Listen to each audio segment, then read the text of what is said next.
Hello guys, welcome back to my channel. So आज ये inheritance biology का जो क्वेश्चन है, जो CSIR गेट का बहुत ही एक इम्पॉर्टेंट यूनिट माना जाता है, उसकी ये वाली क्वेश्चन हम आज सॉल्व करने वाले हैं और ये जून 2011 का क्वेश्चन है। सो ऐसे ही करके हम काफ़ी सारे वीडियोस में ना काफ़ी सारे PYQs करेंगे और उसका सोल्यूशन भी हम देखेंगे, ठीक है, विद प्रॉपर आंसर। तो आज हम ये क्वेश्चन सॉल्व करने वाले हैं, ठीक है। सो पहले क्वेश्चन को रीड कर लेते हैं कि इसमें कहा क्या गया है। Assuming that 1:1 is the sex ratio, what is the probability that 3 children from the same parents will consist of 2 daughters and 1 son?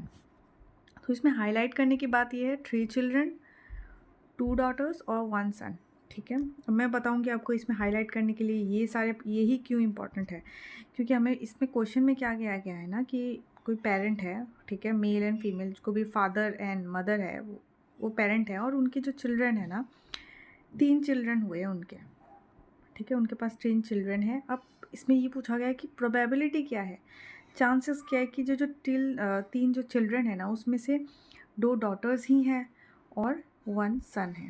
तो अब इन दोनों के चांसेस क्या है कि 3 में से सिर्फ यही 2 डॉटर होंगे और 1 सन होंगे, तो इसकी हमें प्रोबेबिलिटी निकालना है।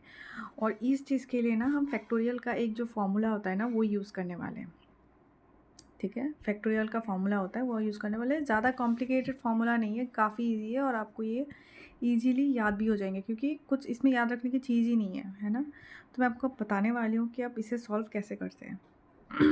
पहले हम क्या करते हैं कि ये पॉइंट्स को ना हाईलाइट करके रख देते हैं ताकि आपको पता चले कि हो क्या रहा है, ठीक है। अब हमें पता है कि एक फॉर्मूला होती है एक्चुअली, जो पॉसिबल कम्बिनेशन, ये फैक्टोरियल का एक फॉर्मूला है, n फैक्टोरियल और s फैक्टोरियल, t फैक्टोरियल, फिर PS QT,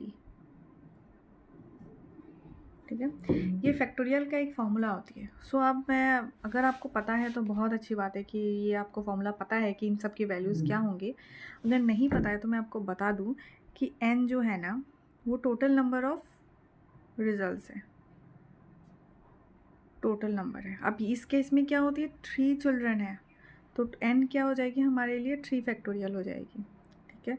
अब s और t ना आप इंटरचेंजेबली भी यूज़ कर सकते हैं, ठीक है। जैसे मतलब s अगर हमने डॉटर लिया तो t हम सन लेंगे, अगर s हमने सन ली तो t हम डॉटर लेंगे। और ये जो डॉटर और सन की जो मैं बात कर रही हूँ ना, इसकी वैल्यूज़ होगी ये, जो 2 डॉटर कहा गया है, 1 सन कहा गया है ना, ये होंगी इसकी वैल्यूज़।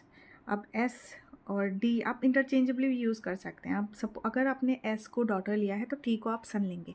और रिमेंबर कि यहाँ जो s लेंगे, यहाँ जो t लेंगे, इसकी वैल्यूज़ यहीं, यहाँ जो s और t है ना, वो यहीं पुट करनी है, ठीक है। सो अब हमें पता करना है कि p और q क्या है। भाई p और q है प्रोबेबिलिटी ऑफ बॉय, ये डॉटर और एक सन का। अब प्रोबेबिलिटी, अब ये भी, इसकी भी वैल्यूज़ इंटरचेंजेबली है। आप p अगर बॉय ले सकते हैं, सन ले सकते हैं, तो q आप डॉटर ले सकते हैं। अगर q आप सन ले रहे हैं तो p आप डॉटर ले लीजिए, ठीक है। तो अब हमें पता है कि प्रोबेबिलिटी क्या होगी इनकी। वैसे टोटल इनकी 2 ही रिजल्ट्स आने हैं, या तो बॉय आएंगे या तो सन आएंगे, या तो डॉटर आएंगी या तो सन आएंगे, 2 ही प्रोबेबिलिटी है। और डॉटर आने की प्रोबेबिलिटी क्या है, 1 है। सन आने की प्रोबेबिलिटी क्या है, 1 है, 1/2।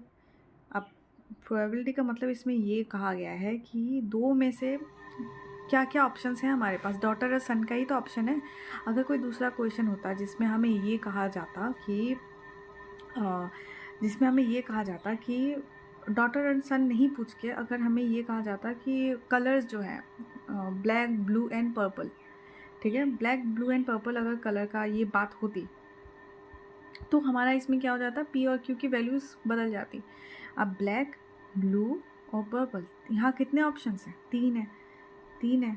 तो ब्लैक के 1/3 हो जाएगी, ब्लू के 1/3 हो जाएगी और पर्पल के 1/3 हो जाएंगे, क्योंकि 3 ही तो ऑप्शंस हैं, ठीक है। तो ऐसे हम सॉल्व कर सकते हैं। तो अभी हमें पता चल गया है कि क्या क्या होने वाला है। s की वैल्यूज़ हमें पता है, t की वैल्यू हमें पता है, p की प्रोबेबिलिटी हमें पता है, q की पता है, s t जो यहाँ होंगी वो भी पता है। अब n भी हमें पता है कि n का मतलब होता है टोटल नंबर, जो टोटल नंबर है ना वो। अब हम ये सारे वैल्यूज़ को ना हम यहाँ पे पुट कर देंगे, ठीक है। अब हमें यहाँ पुट करनी है, तो फॉर्मूला मैं यहाँ लिख लेती हूँ। Possible combination n factorial s factorial t factorial ps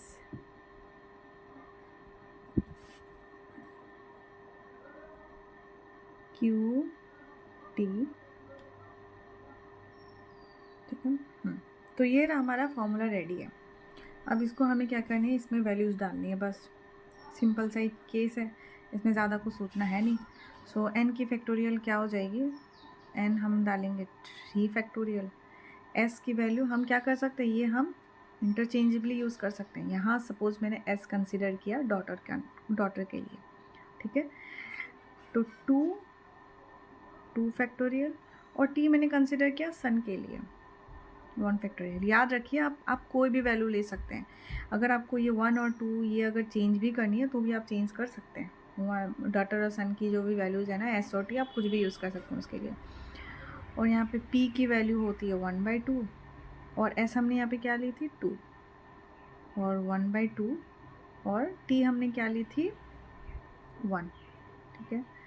अब हमें क्या करनी है, इसको सॉल्व करनी है। अब 3 की फैक्टोरियल क्या होती है 3 × 2, ठीक है। अब 2 की फैक्टोरियल 2 ही हम लिख लेते हैं फॉर नाउ, क्योंकि हमें कैंसिल आउट करनी है। सो यहाँ पे हम ये भी कॉमन ले सकते हैं कि नहीं, कि 2 + 1 है ना, ये 1/2 2 + 1 हम ये लिख सकते हैं। तो अब हम इसे सॉल्व करने वाले हैं, ठीक है। तो सॉल्व करने के लिए मैं दूसरी कलर यूज़ कर लेती हूँ पहले तो, क्योंकि कन्फ्यूजन हो जाएगी ज़्यादा। सो ये देखिए 2 और 2 ये वैल्यू कैंसिल हो गए, 1 फैक्टोरियल की वैल्यू 1 होती है, तो बचा 3। अब हमारे पास क्या है ऑप्शंस, मैं यहाँ ये पार्ट रब कर लेती हूँ। सो यहाँ मैं बाकी के पार्ट आपको करके दिखाती हूँ, ठीक है। सो ये हो गया। अब हमारे पास क्या बचे हैं 3 और नीचे 1 × 1/2, तो यहाँ पर 2 + 1 कितना हो जाता है 3 टू द पावर 3। अब इसका आंसर क्या होगा, 3 और 2 इज टू 2 द पावर 3 क्या होगा इसका 2 × 2 × 2, ठीक है। अब इसका आंसर क्या होगा 8, 3 × 1/8। अब इसको जब आप डिवाइड करेंगे ना तो इसकी वैल्यू कुछ 0.37 निकलने वाली है, ठीक है, 0.37 निकलने वाली है।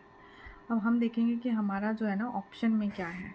हमारा रिज़ल्ट निकल गया 0.37। यहाँ पे 4 ऑप्शंस हैं, ये ऑप्शन तो नहीं होगा, ये नहीं होगा, ये नहीं होगा, तो डेफिनेटली आंसर ऑप्शन नंबर 1 है। तो हमें आंसर मिल गया, आंसर होगी 0.375।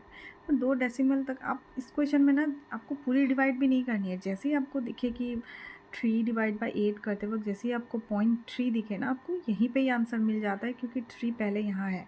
सो आपको बाकी के जो डिजिट्स है ना वो निकालने की ज़रूरत ही नहीं है। जैसे ही 0.3 दिखे आपको वहीं रुक जाना है और ऑप्शंस चूज़ कर लेना है। इससे आपका क्या होगा, टाइम काफ़ी सेव होने वाली है, ठीक है। सो ये रहा आज का क्वेश्चन और ये हमने सॉल्व कर लिया है। अगर आपको कुछ भी डाउट हो, कुछ भी क्वेरी हो, तो आप काइंडली मुझे कमेंट सेक्शन में बता सकते हैं।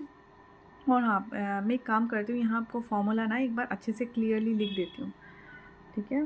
फॉर्मूला जो है ना आपको क्लियरली लिख देती हूँ ताकि आपको कोई दिक्कत ना हो। सो मैं एक बार फिर से फॉर्मूला लिख देती हूँ,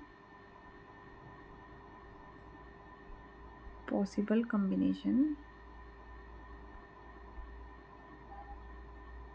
n s t p s q t, ठीक है। सो और यहाँ पे बाकी ये हो गया, n क्या हो सकता है टोटल नंबर, s होगा या तो बॉय या फिर गर्ल, कोई भी कुछ भी पूछे आपको, या फिर कलर के बारे में पूछे, अगर ब्लू, रेड, पिंक, अगर कलर भी पूछे तो भी आपको यही लेनी है। आपको इंटरचेंजेबली आप यूज़ कर सकते हैं। हालांकि यहाँ पे सिर्फ 2 ही ऑप्शंस होंगे, तो आपको ब्लू और रेड में से कोई एक चूज़ करनी होगी। सो टी भी सेम, बॉय या फिर गर्ल कुछ भी ले सकते हैं। और पी हो गया प्रोबेबिलिटी ऑफ गर्ल या बॉय, और जो क्यू हो गया प्रोबेबिलिटी ऑफ बॉय या गर्ल। ठीक है, सो ये रहा आपका फॉर्मूला और ऐसे आपको निकाल सकते हैं। तो ऐसे आप काफ़ी सारे क्वेश्चन से आप सॉल्व करके देखिए। आप गूगल में जाइए, सर्च कीजिए इस टाइप के क्वेश्चंस को, सो आपको मिल जाएंगे काफ़ी सारे जेनेटिक्स के क्वेश्चन। आई होप आपको ये वीडियो अच्छी लगी हो और आपको हेल्प रही हो। तो अगर आपको मेरा कंटेंट पसंद आ रहा है तो प्लीज़ लाइक कर दीजिए, सब्सक्राइब कर दीजिए एंड शेयर कर दीजिए। ठीक है, thank you so much for watching guys, have a nice day.